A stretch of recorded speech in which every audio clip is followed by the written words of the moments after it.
The 7 Habits of Highly Effective People, Powerful Lessons in Personal Change by Stephen R. Covey. This was one of the original self-help books. Very, very good, packed with great information. Links in the description. Get this book. But let's start. All right, so true change comes from the inside out. You got to have inner peace and balance first, and then you can truly change who you are. Seek first to understand, then to be understood. And when in negotiations, you should state exactly what the customer wants back to them. So repeat it back so you really know that you're effectively communicating.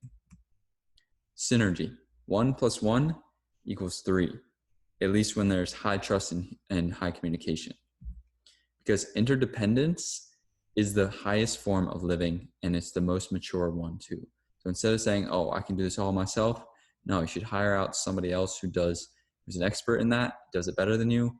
You kind of depend on each other, and that's the highest form of living, most mature. I love this. So leaders are in the front deciding if we're in the right jungle. Managers are behind sharpening the swords, right? So leaders are in front, charging through, like, are we in the right place? They set the vision for the company. The managers are in back, sharpening the swords, so you can more effectively cut down the trees and the foliage that's in the way. High courage and high consideration is a win-win mindset. Also cultivate the abundance mindset. So when everyone around me is doing well, I'll do well too.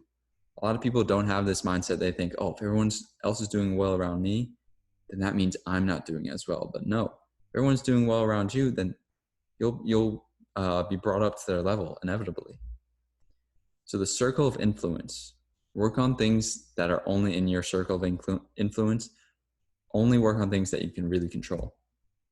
And switch your mindset from I have to do this to I get to do this. It's incredibly powerful what that small shift in your mindset can do. And I love this too. If you check your phone, you're a slave to it. So, I have my phone on silent at all times.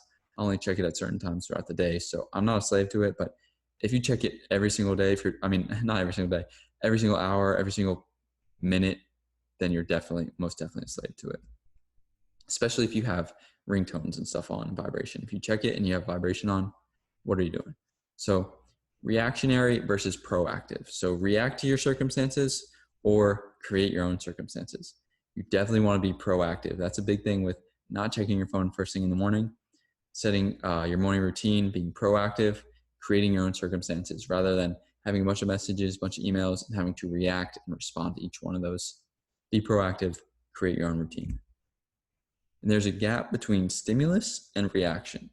So the big thing is you have time to decide how to react. This is key because there's a little gap between when something happens and when you react.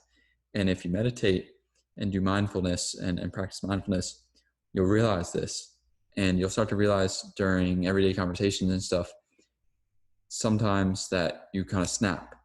But when you're mindful, when you meditate a lot, you realize, oh, okay, I'm going to take it in. I'm going to kind of observe it from a third body observer, and I'm going to decide how I want to react rather than just reacting off emotion. I'm going to say, okay, I have more clarity of thought. I'm going to react in a better way now. End it with this quote. It's a great one. The key to the ability to change is a changeless sense of who you are. This is absolutely key. Now, don't get this mistaken with, if you're an engineer, then I'm an engineer, because that is essentially the opposite, because then it makes it that much harder to switch careers because you have this changeless sense that you're an engineer.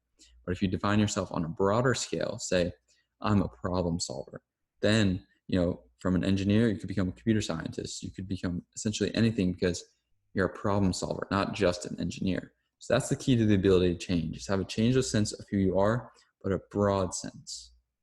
So that was the 7 habits of highly effective people. Links in the description, guys. Thank you for watching. Thank you for staying with me so long. Keep coming back for more. Keep learning. Keep growing. Like this video. Subscribe to the channel so you can get notifications when I post more.